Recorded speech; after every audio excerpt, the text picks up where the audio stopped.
राधे राधे। तो प्यारे बच्चों, 11वीं क्लास की इस ऑनलाइन क्लास में आपका स्वागत है। मैं अशोक शेखावत आपको केमिस्ट्री सब्जेक्ट पढ़ाऊंगा। अब ये जो केमिस्ट्री या जो रसायन विज्ञान है ना भाई,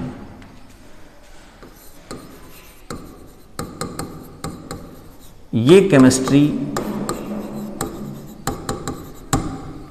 कीमिया से बनी है और इस कीमिया का मीन्स होता है भाई काला रंग।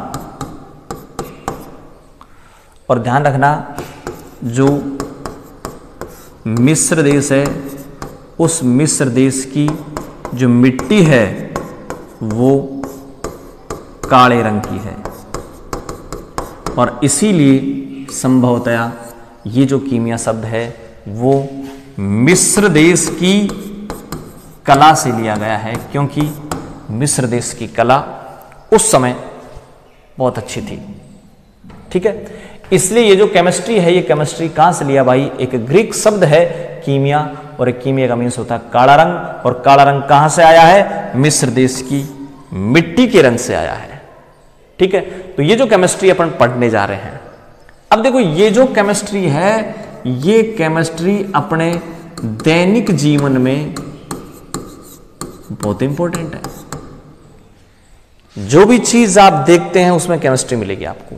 आप खाना आपके सामने आया, उसमें भी केमिस्ट्री है। सारी चीज केमिकल है भाई। ठीक है, आप एक कपड़े पहन रहे हैं, ये भी केमिस्ट्री है।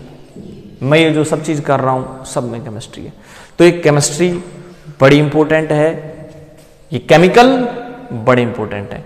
तो फिजिकल मतलब भौतिक और रासायनिक गुण, उनका उपयोग, जीवाश्म, कार्बनिक पदार्थ, इन सभी का अध्ययन केमिस्ट्री कहलाता है। क्या कहलाएगा केमिस्ट्री? भौतिक गुण, रासायनिक गुण, उनका उपयोग, जीवाश्म, कार्बनिक पदार्थ, इन सब की स्टडी क्या कहलाती है? केमिस्ट्री कहलाती है। और ये जो केमिस्ट्री है, इस केमिस्ट्री की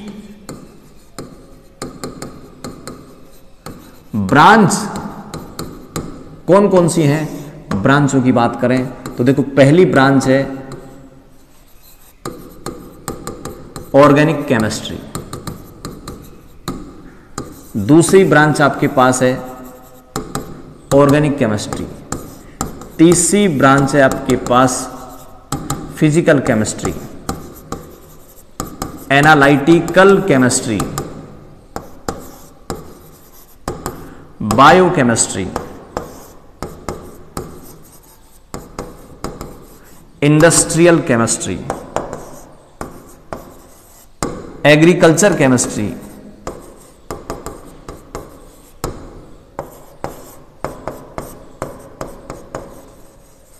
न्यूक्लियर केमिस्ट्री,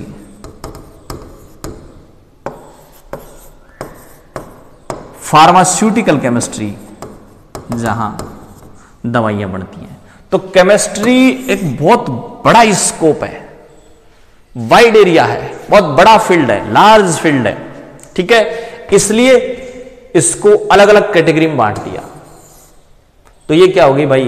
केमिस्ट्री की ब्रांचें हो गई। ठीक है, अब देखिए मैं आपको बताता हूं कि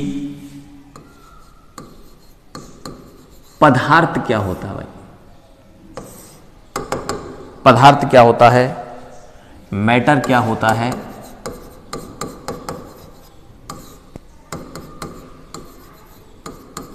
द्रव्य क्या होता है। द्रव्य भी बोल देते हैं, पदार्थ बोल देते हैं। ये द्रव्य है, ध्यान रखना, द्रव नहीं है।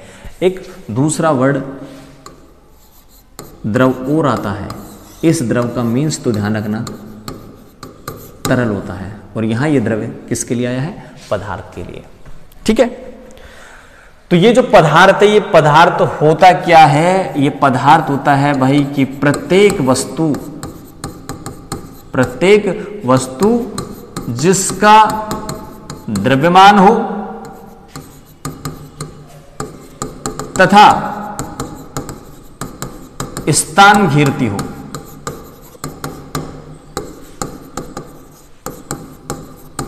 पदार्थ कहलाती है। ये लो भाई, तो पदार्थ क्या होगा? प्रत्येक वस्तु जिसका द्रव्यमान और स्थान घेरती हो। ये पेन द्रव्यमान भी है, इसका मास भी है और ये जगह भी घेर रहा है, क्या कहलाएगा बताओ? पदार्थ कहलाएगा। ठीक है, अब अपन क्या करते हैं भाई, इस पदार्थ का वर्गीकरण करते हैं। ठीक है,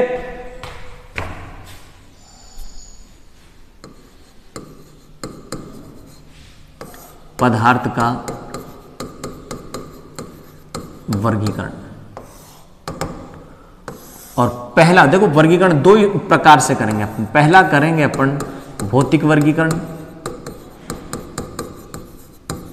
और दूसरा करेंगे अपन रासायनिक वर्गीकरण। तो पहला ले लें, पहला ले लेते हैं भाई भौतिक वर्गीकरण। तो ध्यान रखना, भौतिक वर्गीकरण क्या है भाई? ये किया गया किसके आधार पर? भौतिक अवस्था के आधार पर। तो भौतिक अवस्था के आधार पर तीन कैटेगरी बांट दी गई, सॉलिड, लिक्विड और गैस, यानी ठोस, द्रव और गैस। तो भौतिक अवस्था के आधार पर जो पदार्थ है वो तीन प्रकार के होते हैं, ठोस, द्रव और गैस। अब एक एक लेते हैं अपन भाई। और पहला कैटेगरी में आपके सामने लेता हूं ठोस, दूसरी कैटेगरी में आपके सामने लेता हूं द्रव और तीसरी कैटेगरी में आपके सामने लेता हूं गैस।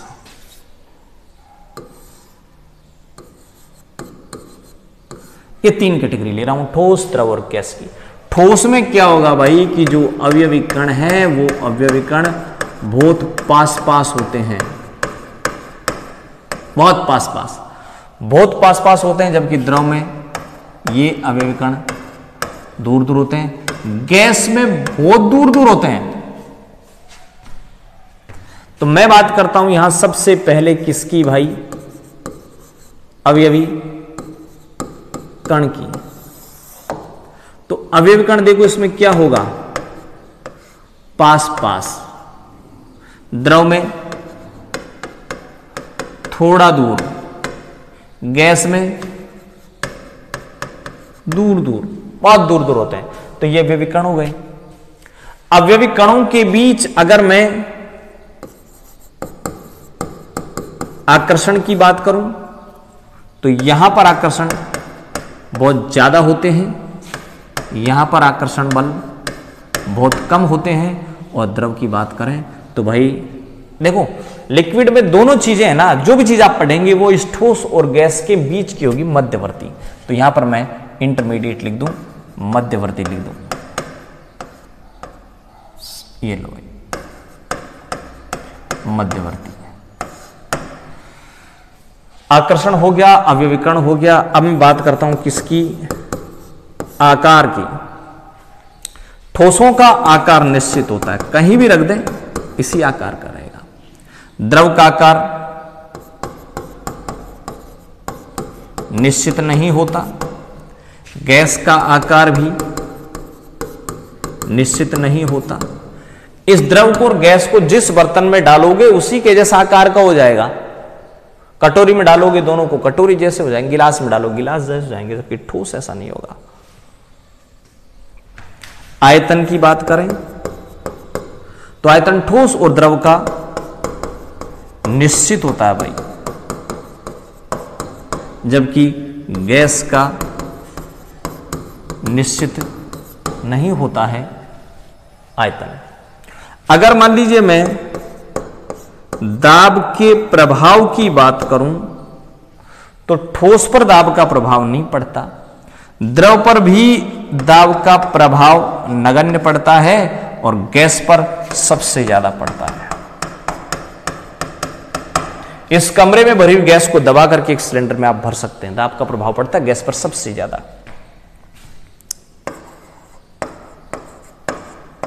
बहने का गुण की अगर बात करें तो ठोस नहीं बहते। द्रव और गैस दोनों में बहने का गुण या फ्लूइडिटी पाई जाती है भाई। तो ये आपके पास हो गए ठोस, द्रव और गैस, फिजिकल स्टेट के आधार पर, भौतिक अवस्था के आधार पर वर्गीकरण। अब अपन लेते हैं भाई दूसरा वर्गीकरण। कौन सा भाई? रासायनिक वर्गीकरण।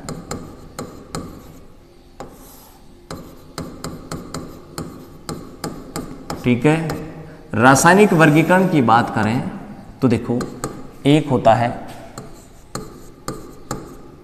शुद्ध पदार्थ, ठीक है, और एक होता है मिश्रण। अब इस मिश्रण को भी दो कैटेगरी में बांट दिया। एक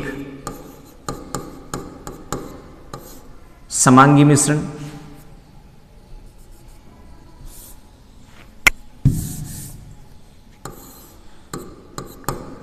एक समांगी मिश्रण और दूसरा भाई विषमांगी मिश्रण। समांगी और विषमांगी। शुद्ध पदार्थ की बात करें तो शुद्ध पदार्थ भी दो प्रकार के होते हैं भाई, तत्व और यौगिक। ये यौगिक भी दो प्रकार के होते हैं, एक कार्बनिक यौगिक और एक अकार्बनिक यौगिक। ये तत्व भी तीन प्रकार के होते हैं, धातु, अधातु और उपधातु। तो ये आपके पास रासायनिक वर्गीकरण है भाई।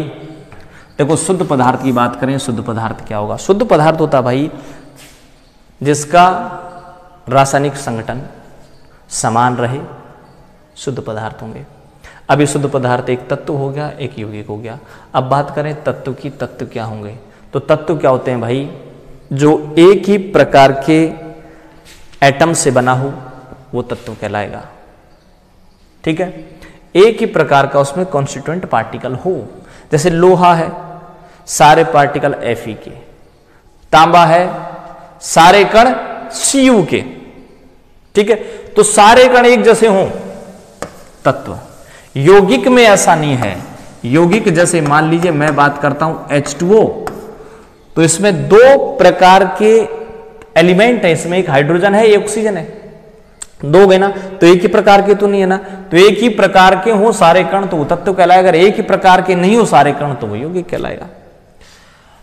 धातुएं जैसे लोहा है, तांबा है, सोना है, चांदी है। अधातुएं ऑक्सीजन, सल्फर, फास्फोरस। उपधातुएं अपने पास देखो ये हैं CBG, आज, सब, टेप, अटके। 1 2 3 4 5 6 7 ये आपके पास उपधातुएं हैं। तो तत्व क्या होते हैं भाई? धातु होते हैं, अधातु होते हैं, उपधातु होते हैं। ये होते क्या है आगे डिटेल से पढ़ेंगे, डिटेल से आगे पढ़ेंगे। यहां केवल इंट्रोडक्शन है, ध्यान रखना। बेसिक कंसेप्ट ऑफ केमिस्ट्री जो चैप्टर है, उस बेसिक कंसेप्ट ऑफ केमिस्ट्री में केवल आप इंट्रोडक्शन पढ़ेंगे इन चीजों का। तो शुद्ध पदार्थ एक तत्व हो गया जिसमें सारे कण एक जैसे होंगे, और ये होते हैं धातु, अधातु और उपधातु। और यौगिक क्या होंगे भाई? तत्वों को एक निश्चित अनुपात में मिला दो। जैसे पानी है, 2 परमाणु हाइड्रोजन के हैं, 1 परमाणु ऑक्सीजन का है। निश्चित अनुपात में, ऐसा नहीं है कि पानी बनाओगे तो 4 परमाणु हाइड्रोजन के, 2 परमाणु ऑक्सीजन के मिला दिए पानी बन गया, नहीं। पानी जब बनेगा तो उसमें हाइड्रोजन के 2 परमाणु होंगे, ऑक्सीजन का 1 परमाणु होगा। यानी एक निश्चित अनुपात में मिलाओ तत्वों को, यौगिक बन जाएगा। आपको अमोनिया बनाना है, 1 नाइट्रोजन का परमाणु, 3 हाइड्रोजन के परमाणु, तो अनुपात यहां निश्चित है भाई। तो अनुपात निश्चित रख दें आप परमाणुओं का, तत्वों का, यौगिक बन जाएगा।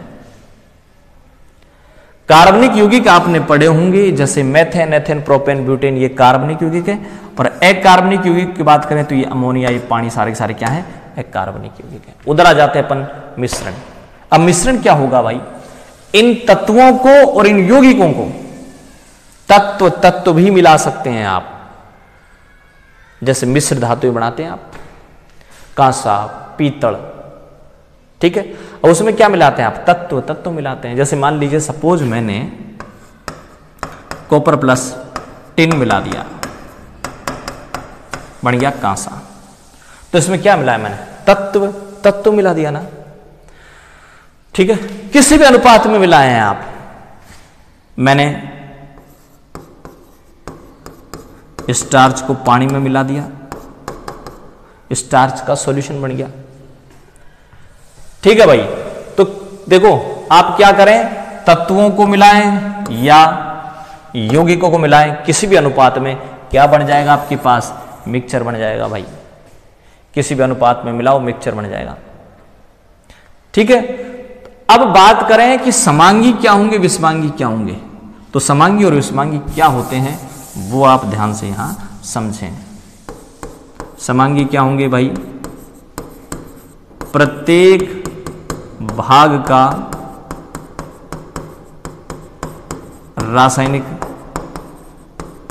संगठन समान होगा, और यहां प्रत्येक भाग का रासायनिक संगठन समान नहीं होगा। और यहां मैं एग्जांपल लेता हूं कोल्ड ड्रिंक की, और यहां मैं एग्जांपल लेता हूं ऑयल प्लस पानी की। कोल्ड ड्रिंक की बात करो, आप कोल्ड ड्रिंक कहीं से भी एक गिलास भर लें, आप ऊपर से ले लें चाहे लास्ट में पेंदे में से एक गिलास ले लें, आपको समान रूप से टेस्ट आएगा। क्यों? क्योंकि उसके प्रत्येक भाग का रासायनिक संगठन समान है, समांगी की कैटेगरी में आ जाएंगे। चाय ले लें, चाय के प्रत्येक भाग का संगठन समान होता है, समांगी। और प्रत्येक भाग का संगठन समान नहीं हो तो वो विषमांगी की कैटेगरी में आ जाएंगे। जैसे मान लीजिए ऑयल और वाटर को आपने मिलाया, सपोज 1:1 में मिलाया, लेकिन थोड़ी देर बाद आप देखोगे तो ऊपर तेल नीचे पानी। अब नीचे से अगर आप थोड़ा सा लेंगे तो बताओ 1:1 आएगा क्या? ऊपर से थोड़ा सा लेंगे तो 1:1 आएगा क्या? नहीं आएगा। ऊपर केवल तेल आएगा, नीचे केवल पानी आएगा, 1:1 नहीं आएगा, विषमांगी। प्रत्येक भाग का रासायनिक संगठन समान हो, समांगी, समान नहीं हो, विषमांगी। ये आपके पास हो गए मिश्रण। तो ध्यान दें, एक होता शुद्ध पदार्थ और एक होता मिश्रण। शुद्ध पदार्थ का मीन्स जैसे मान लीजिए H2O है, ये H2O ही रहेगा, इसमें कोई दूसरी चीज मिक्स नहीं रहेगी। जबकि मिश्रण में तो मिक्स हो जाती है, H2O में चीनी मिक्स हो जाती है, नमक मिक्स हो जाता है, तो ये तो मिक्सचर हो जाते हैं। तो शुद्ध पदार्थ और मिश्रण दो कैटेगरी होते हैं। शुद्ध दो प्रकार के होते हैं, तत्व और यौगिक। मिश्रण भी दो प्रकार के होते हैं, समांगी और विषमांगी। ठीक है, तो प्यारे विद्यार्थियों, आपने क्या क्या पढ़ लिया? आपने यहां पढ़ लिया कि भाई केमिस्ट्री क्या है, केमिस्ट्री क्या है, और इस केमिस्ट्री की ब्रांच कौन कौन सी हैं, और